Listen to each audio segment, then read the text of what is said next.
ಇವತ್ತು ನಾನು ಸ್ಟ್ರೀಟ್ ಸ್ಟೈಲಲ್ಲಿ ಹಿತ್ಕವರೆ ಬೇಳೆದು ಉತ್ತಪ್ಪ ಹೇಗೆ ಮಾಡೋದು ತೋರಿಸ್ತಾ ಇದ್ದೀನಿ. ನೋಡ್ತಾ ಇದ್ದೀರಲ್ಲ, ಈ ಥರ ಮಾಡಿ ನೋಡಿ ಮನೇಲೇ, ತುಂಬ ಚೆನ್ನಾಗಾಗುತ್ತೆ. Hi everyone, welcome to Hema's hobbies and kitchen. ಮೊದಲಿಗೆ ನಾನು ಒಂದು ಅರ್ಧ ಕಪ್ಪಷ್ಟು ಹಿತ್ಕವರೆ ತೊಗೊಂಡು ಅದನ್ನು ಕ್ಲೀನಾಗಿ ವಾಶ್ ಮಾಡಿ ಒಂದು ಬೌಲ್ಗೆ ಹಾಕ್ಕೊಂಡು ಒಂದು ಅರ್ಧ ಕಪ್ಪಷ್ಟು ನೀರು ಹಾಕ್ಕೊಂಡು ಒಂದು ಸ್ವಲ್ಪ ಉಪ್ಪು, ಇದನ್ನು ಚೆನ್ನಾಗಿ ನಾನು ಬೇಯಿಸ್ಕೊತಾ ಇದ್ದೀನಿ. ಯಾಕಂದರೆ ಹಸಿ ಇದ್ದರೆ ಬೇಯಲ್ಲ ದೋಸೆ ಮೇಲೆ ಹಾಕಿದಾಗ.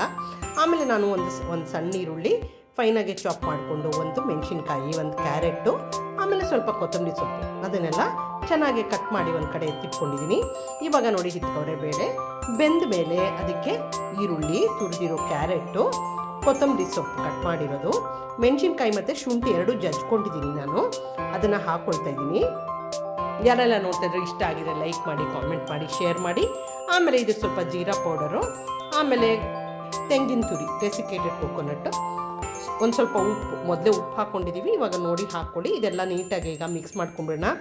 ಈ ಥರ ಮಾಡಿ ತುಂಬ ಚೆನ್ನಾಗಿರುತ್ತೆ. ಮನೇಲೇ ಮಾಡೋದು ಖುಷಿ ಕೂಡ ಇರುತ್ತಲ್ಲ, ಮತ್ತು ತುಂಬ ಹೈಜೀನಿಕ್ ಆಗಿರುತ್ತೆ. ಇವಾಗ ನಾನು ದೋಸೆ ಹಿಟ್ಟು ಮೊದಲೇ ರೆಡಿ ಮಾಡಿ ಇಟ್ಕೊಂಡಿದ್ದೆ, ಉಪ್ಪು ಹಾಕಿ. ಆಮೇಲೆ ಕಾವಿನ ಕಾಯಿಸ್ಕೊಂಡಿದ್ದೀನಿ. ಇದಕ್ಕೆ ಒಂದು ಸ್ವಲ್ಪ ದೋಸೆನ ಹರಡ್ಕೋಬೇಕು, ತುಂಬ ತೆಳು ಮಾಡ್ಕೊಬೇಕು, ಸ್ವಲ್ಪ ದಪ್ಪ ಇರಬೇಕು. ಆಮೇಲೆ ಒಂದು ಮುಷ್ಟಿ ಅಟ್ಟು ಈಗ ಮಾಡ್ಕೊಂಡಿದ್ದೀವಲ್ಲ ಮಿಶ್ರಣ, ಅದನ್ನು ತೊಗೊಂಡು ಈ ಥರ ನೋಡಿ ಅದರ ಮೇಲೆ ಸ್ಪ್ರೆಡ್ ಮಾಡಬೇಕು. ಉರಿ ಸ್ವಲ್ಪ ಇವಾಗ ಕಡಿಮೆ ಮಾಡ್ಕೊಂಡ್ಬಿಡಿ. ಆಮೇಲೆ ಸುತ್ತ ಸ್ವಲ್ಪ ಎಣ್ಣೆ ಹಾಕ್ಕೊಂಡು ನಾನು ಮೇಲೆ ಸ್ವಲ್ಪ ತುಪ್ಪ ಕೂಡ ಹಾಕ್ಕೊಳ್ತಾ ಇದ್ದೀನಿ.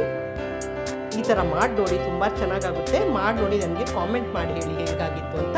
ಆಮೇಲೆ ಇದನ್ನು ಒಂದು ಅರ್ಧ ನಿಮಿಷದಷ್ಟು ಮುಚ್ಚಿಬಿಟ್ಟು ಬೇಯಿಸ್ಕೊತಾ ಇದ್ದೀನಿ. ಒಂದು ಅರ್ಧ ನಿಮಿಷ ಆದಮೇಲೆ ನೋಡಿ ಈ ಥರ ಆಗಿದೆ. ಇದನ್ನು ಒಲಿಸಿ ನೋಡಿ, ಚೆನ್ನಾಗಿ ಹೊಂದ್ಕೊಂಡಿದೆ.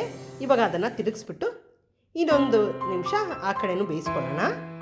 ನೋಡ್ತಾ ಇದ್ದೀರಲ್ಲ, ಈಗ ಹಿತ್ಕವರೆ ಬೇಳೆ ಸ್ಟ್ರೀಟ್ ಸ್ಟೈಲ್ ಉತ್ತಪ್ಪ ಹೇಗೆ ಮಾಡೋದು ಅಂತ ತೋರಿಸಿದ್ದೀನಿ. ಇದನ್ನ ನಾನು ಕೆಂಪು ಚಟ್ನಿ ಮತ್ತು ತೆಂಗಿನಕಾಯಿ ಚಟ್ನಿ ಸರ್ವ್ ಮಾಡ್ತಿದ್ದೀನಿ. Thank you for watching my video.